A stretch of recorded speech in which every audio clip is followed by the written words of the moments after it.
Hello, welcome back to our channel study आयल। तो एक बार फिर से आप सभी का हमारे चैनल स्टडी आयल में स्वागत है। तो आज बेसिकली हम लोग एनसीईआरटी कोऑर्डिनेट ज्योमेट्री चैप्टर्स का सॉल्यूशन देखने वाले हैं। एक्सरसाइज जो फर्स्ट है 7.1 एनसीईआरटी पेज नंबर 161 वो हम करने वाले हैं। तो जितने लोग पहली बार आए हो चैनल पे, मैं उनको बता दूं कि यहाँ पे बेसिकली हम लोग क्या करने वाले हैं। यहाँ हम लोग चैप्टर का ब्रीफ नहीं करने वाले, जो सॉल्यूशन है मैं वो प्रोवाइड करूँगा। वो आप लोग जिसको जिस पार्ट में प्रॉब्लम है, जिस क्वेश्चन में प्रॉब्लम है, आप उस पार्ट को या उस पार्ट ऑफ द वीडियो को देख सकते हो, बाकी को देखने की ज़रूरत भी नहीं है। ठीक है। तो जिसको से आपने कोई क्वेश्चन सॉल्व, ऐसा भी नहीं कि आप क्लास वीडियो खोल के बैठ जाओ और सीधा लेक्चर देखने लगो, ये काम मत करो। आप वीडियो खोलो। वीडियो खोलने के बाद जिस पार्ट में, जिस क्वेश्चन में आपको डाउट है, उस स्क्रॉल करके आगे कर लो, उस पार्ट को देख लो। क्लियर। तो आज हम लोग करने वाले हैं कोऑर्डिनेट ज्योमेट्री एक्सरसाइज 7.1। ठीक है, चलो स्टार्ट करते हैं। जो पहला क्वेश्चन है, find the distance between the 2 points. तो ये एक क्वेश्चन इस टाइप का एग्जाम में एक रहेगा कि 2 पॉइंट्स के बीच का डिस्टेंस फाइंड करना। ठीक है। तो यहाँ पे जो फर्स्ट क्वेश्चन है, फर्स्ट का फर्स्ट पार्ट, तो सबसे पहले देखो, डिस्टेंस बिटवीन 2 पॉइंट्स फाइंड करने के लिए जो फॉर्मूला होता है वो इंपॉर्टेंट है। जैसे मान लिया यहाँ पे हमारा फर्स्ट पॉइंट ए है, कोऑर्डिनेट गिवन है जो कि 2,3 है, और सेकंड कोऑर्डिनेट गिवन है 4,1, और इनके बीच का डिस्टेंस फाइंड करना, मतलब ए बी फाइंड करना है। अब ए बी फाइंड करने, जो डिस्टेंस बिटवीन 2 पॉइंट्स का जो फॉर्मूला बहुत इंपॉर्टेंट है, एग्जाम में आएगा ही आएगा। वो जो होता है, मान लो मैंने डिस्टेंस लिख दिया, मतलब मान लो ए बी फाइंड करना है, डिस्टेंस लिख दिया मैंने, वो होता है x2 माइनस x1 का whole square plus y2 minus y1 का होल स्क्वायर अंडर रूट। अब यहाँ पे मोस्ट इंपॉर्टेंट पार्ट ये है कि आप इन दोनों कोऑर्डिनेट में से किसी को भी x1 y1 और x2 y2 मान सकते हो। ठीक है, इसमें मैंने x1 y1 मान लिया कोऑर्डिनेट ए को, और x2 y2 मान लिया कोऑर्डिनेट बी को, लेकिन ज़रूरी नहीं है यही मानो आप। क्यों? देखो, यहाँ पे हम x2 माइनस x1 का होल स्क्वायर कर रहे हैं, तो 2 माइनस 3 का होल स्क्वायर करो या 3 माइनस 2 का होल स्क्वायर करो, कोई फ़र्क नहीं पड़ेगा, क्योंकि हम होल स्क्वायर कर रहे हैं, पावर जो है वो इवन है, रिजल्ट सेम आएगा। इसलिए यहाँ पे x2 माइनस x1 का होल स्क्वायर करो या x1 माइनस x2 का होल स्क्वायर करो, फ़र्क नहीं पड़ेगा। इसलिए किसी को भी x1 y1 और किसी को भी x2 y2 मान लो, कोई फ़र्क नहीं पड़ेगा। चलिए, तो यहाँ पे ये चीज़ ध्यान रखना। दूसरी बात, ये जो माइनस साइन यहाँ पे लगा हुआ है, ये जो माइनस साइन है, ये फॉर्मूले के अकॉर्डिंग आया है, ये माइनस साइन। ठीक है, अगर ऊपर किसी कोऑर्डिनेट में माइनस साइन लगा हुआ तो उस माइनस को हम कंसिडर करेंगे, ये नहीं कि हम यहाँ पे माइनस लगाओ तो उस माइनस को छोड़ देंगे।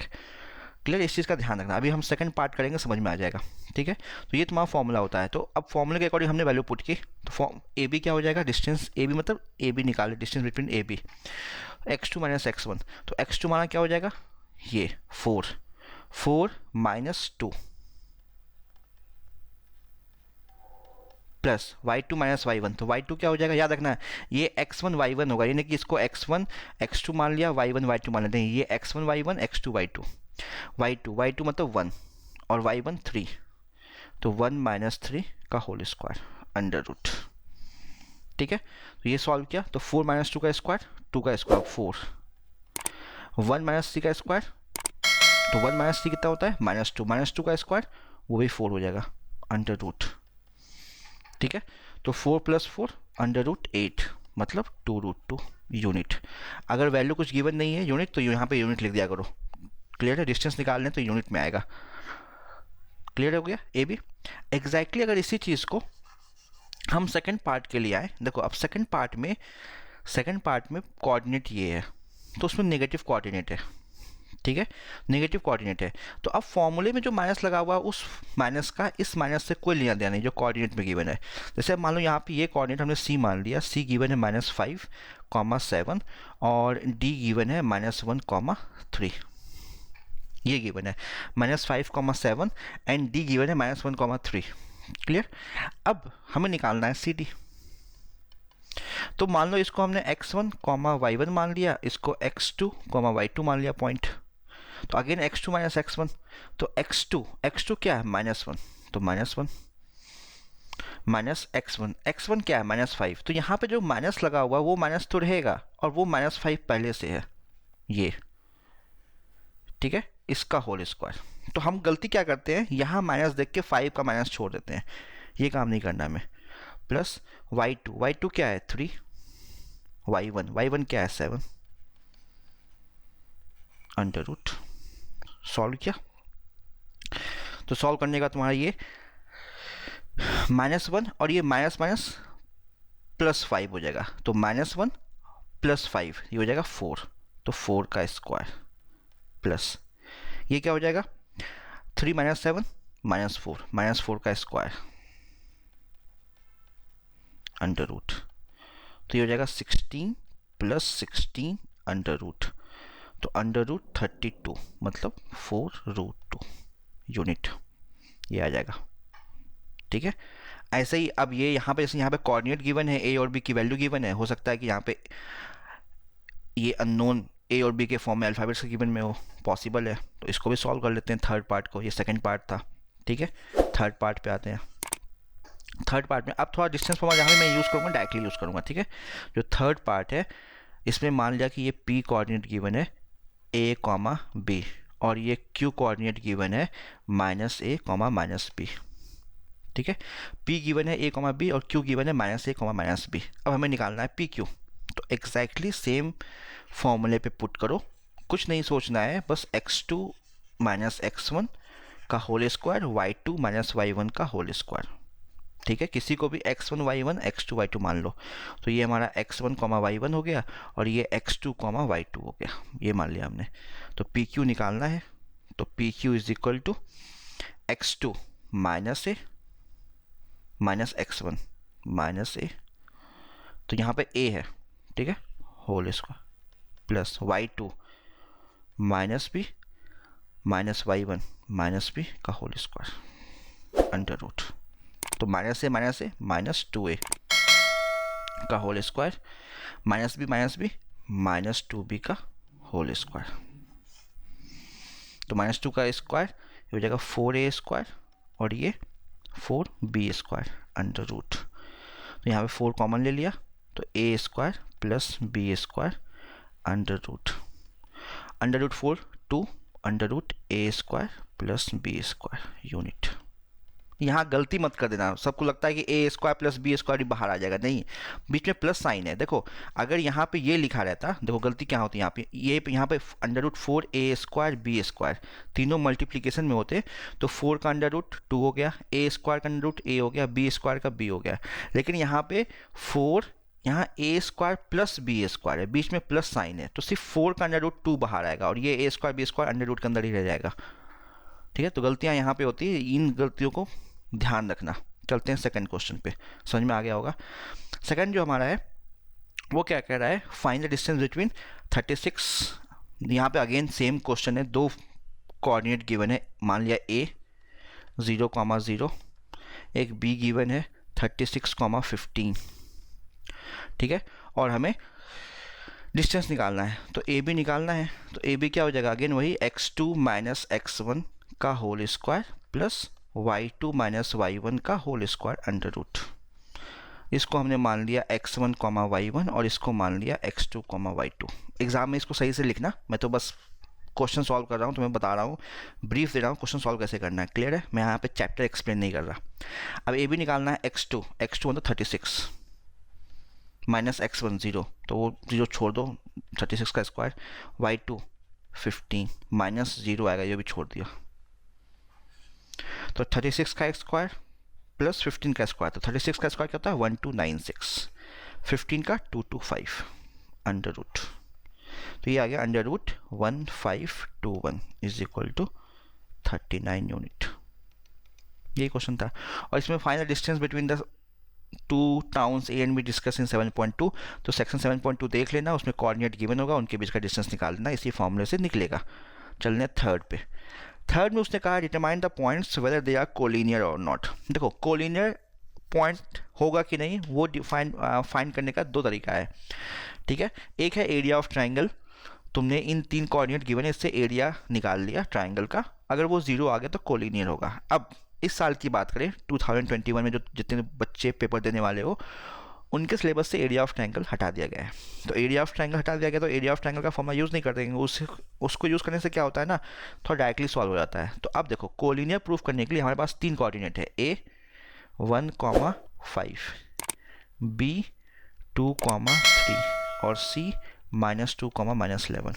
अगर ये पॉइंट कोलिनियर होगा ना तो सम ऑफ टू डिस्टेंस, मतलब यहाँ पे हो सकता है कि A B plus B C is equal to A C हो जाए, ठीक है, या A B plus A C is equal to A B हो जाए। मतलब किसी भी दो डिस्टेंस, किसी भी दो पॉइंट का डिस्टेंस निकालना है, मतलब कि A B B C C ए निकालना है और किसी दो का सम थर्ड के इक्वल होगा। अगर ऐसा हो जाएगा तो मतलब वो कोलिनियर पॉइंट्स है। क्लियर?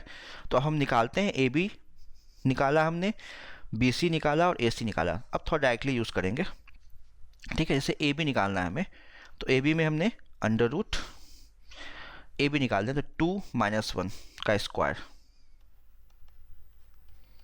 प्लस 3 - 5 का स्क्वायर, ये कर लिया। क्लियर? तो ये तुम्हारे पास आ गया 2 - 1 1 का स्क्वायर 1, 3 - 5 2 का स्क्वायर 4, ये आ गया अंडर रूट 5। ऐसे ही बी सी निकाल लिया, -2 -2 का स्क्वायर -11 -3 का स्क्वायर। वही कर रहे हैं, फॉर्मूला लगा रहे हैं, ठीक है। थोड़ा डायरेक्टली कर रहे हैं, अब थोड़ा मुझे फिर बहुत टाइम लग जाता है, वीडियो का लेंथ बहुत लंबा हो जाता है। तो -2 -2 -4, -4 का स्क्वायर 16, ठीक है। उसके बाद -11 -3 -14 का स्क्वायर 196 अंडर रूट, तो ये अंडर रूट 212 हो गया। क्लियर? नेक्स्ट निकालते हैं ए सी, ठीक है। ए सी निकाला तो ए सी में आ गया तुम्हारा अंडर रूट -2 -1 प्लस -11 -5, तो -2 -1 -3 का स्क्वायर 9 और -11 -5 ये हो जाएगा 16 का स्क्वायर 256, तो ये आ गया अंडर रूट 265। अब यहाँ पे किसी भी दो का सम किसी थर्ड के इक्वल नहीं हो रहा है।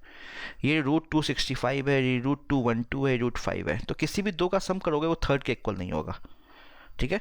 अगर ऐसा नहीं हो रहा है तो ये पॉइंट कोलिनियर नहीं है, they are not set to be in collinear, मतलब एक ही लाइन पे लाई नहीं कर रहे। कोलिनियर मतलब एक ही लाइन पे लाई करना। अगर तीनों पॉइंट एक ही लाइन पे लाई कर रहा है तो वो कोलिनियर कहलाता है। तो एक ही पॉइंट पे लाई नहीं, एक ही लाइन पे ये तीनों पॉइंट्स लाई नहीं कर रहे होंगे, इसलिए कोलिनियर नहीं है। नहीं, किसी न किसी दो का सम थर्ड के इक्वल आ जाता। क्लियर है? चलते हैं फोर्थ क्वेश्चन पे अपने। अगेन फोर्थ क्या कर रहा है, चेक वेदर इतना this 3 points are the vertices of an isosceles triangle, तो है या नहीं। तो आइसोसेलेस ट्राइंगल चेक करने के लिए क्या करोगे, तीनों डिस्टेंस जो ट्राइंगल है, मान लिया ये ट्राइंगल गिवन है, अगेन ए है 5, -2, ये बी है 6, 4 और ये सी है 7, -2, ठीक है। तुमने A B A C B C निकाल लिया। अगर आइसोसेलेस ट्राइंगल होगा, कोई ना कोई दो लेंथ इक्वल आ रहा होगा, कोई ना कोई दो लेंथ इक्वल आएगा, तो हमें तीनों लेंथ निकालना पड़ेगा। तो अगेन तीनों लेंथ निकालोगे, जैसे हमने ऊपर निकाला था अभी, वो काम करोगे और किसी दो का सम देख लोगे इक्वल है कि नहीं। अगर किसी भी दो साइड, कोई भी दो साइड अगर इक्वल हो गया तो वो ट्राइंगल आइसोसेलेस होगा। तो यहाँ पे तुम ए बी निकाल लेना, फिर बी सी निकालना और फिर सी ए निकालना। अगर कोई भी दो साइड इक्वल हो गया तो वो आइसोसेलेस ट्राइंगल प्रूफ हो जाएगा, ठीक है। और निकालोगे कैसे, अगेन वही तुम लगाओगे यहाँ पे डिस्टेंस फॉर्मूला। क्लियर? तो मैं इसको सॉल्व नहीं कर रहा हूँ, फिर अगेन सेम काम करना है। अब क्वेश्चन थोड़ा सा चेंज होगा तो मैं सॉल्व कर दूंगा, यहाँ पे मैं इसको सॉल्व नहीं कर रहा, ठीक है। तो इसको सॉल्व करके देख लेना, ट्राइंगल आइसोसेलेस तुम्हारा आ जाएगा, ए बी और बी सी इक्वल आ जाएगा, ए बी और बी सी यहाँ पे इक्वल आ जाएगा और ट्राइंगल आइसोसेलेस होगा। अगर इक्वल नहीं आ रहा है तो कहीं ना कहीं कुछ ना कुछ मिस्टेक कर रहे हो, एक बार चेक कर लेना दोबारा। ओके, मूव होते हैं अपने फिफ्थ क्वेश्चन पे। तो ये फिफ्थ क्वेश्चन जो है ना, इस साल तुम लोगों को केस स्टडी इंट्रोड्यूस किया गया है, तो ये काइंड ऑफ केस स्टडी में पूछा जा सकता है, ठीक है। क्वेश्चन क्या है, in a classroom 4 friends are seated at a point A B C D. किसी क्लासरूम में 4 फ्रेंड बैठे हुए हैं point A B C D पे। अब यहाँ पे Champa and Chameli walk into the class and after observing a few minute Champa ask Chameli, don't you think A B C D is a square. Chameli disagree using distance formula find which of them is correct. अब ये question थोड़ा सा लेंदी है, ठीक है। यहाँ तुम्हारे 4 points given है ए बी सी डी, ठीक है, ए बी सी डी। ये अगर ये स्क्वायर होगा तो ये सबसे पहले तो A B equal to B C is equal to C D is equal to D A होना चाहिए, ठीक है, अगर स्क्वायर है तो। दूसरी बात, सिर्फ इक्वल होने से नहीं होगा, बात हुई है स्क्वायर की। स्क्वायर में एंगल भी 90 होना चाहिए। तो अगर सिर्फ चारों साइड्स इक्वल है तो वो स्क्वायर प्रूफ नहीं होगा, वो रोम्बस प्रूफ होगा। चारों साइड इक्वल दिखाने के बाद कोई एक एंगल 90 दिखा दो तो वो रोम्बस स्क्वायर हो जाएगा। तो ये क्वेश्चन थोड़ा सा लेंदी हो जाएगा। तो हमें क्या करना पड़ेगा, पहले A B B C C A B निकालो, बी सी निकालो, सी डी निकालो, डी ए निकालो। निकालने के बाद हमें एक एंगल 90 दिखाना है, तो तुम यहाँ पे एक डायगोनल भी निकालो, ठीक है, ये डायगोनल भी निकालो, ये डायगोनल का लेंथ। और अगर ये 90 होगा तो ये पाइथागोरस थ्योरम फॉलो करेगा, मतलब B C square plus C D square is equal to B D square हो जाएगा। तो ये एंगल सी 90 हो जाएगा। तो यहाँ पे चारों साइड और एक डायगोनल निकालना पड़ेगा। तो उससे पहले वो निकालने के लिए हमें तो कोऑर्डिनेट चाहिए ना। तो कोऑर्डिनेट फाइंड करने के लिए अब यहाँ पर उन्होंने ग्राफ के फॉर्म में दे रखा है, ठीक है। तो पहले हम ए का कोऑर्डिनेट निकाल दें। देखो ए क्या है, ए जो है वो ए का कोऑर्डिनेट निकालना है। तो अगर तुमने 9th 8th में सीखा होगा, यहाँ पे 3 डिस्टेंस हमने मूव किया और वर्टिकली 4 डिस्टेंस। तो ए का जो कोऑर्डिनेट होगा वो हो जाएगा 3,4। बी निकालने के लिए तो यहाँ पे 1 2 3 4 5 6 डिस्टेंस हॉरिजॉन्टल और 7 डिस्टेंस वर्टिकल। तो बी का कोऑर्डिनेट हो गया 6,7। ऐसे ही सी निकालने के लिए 9 यूनिट तुमने हॉरिजॉन्टल मूव किया और 4 यूनिट वर्टिकल।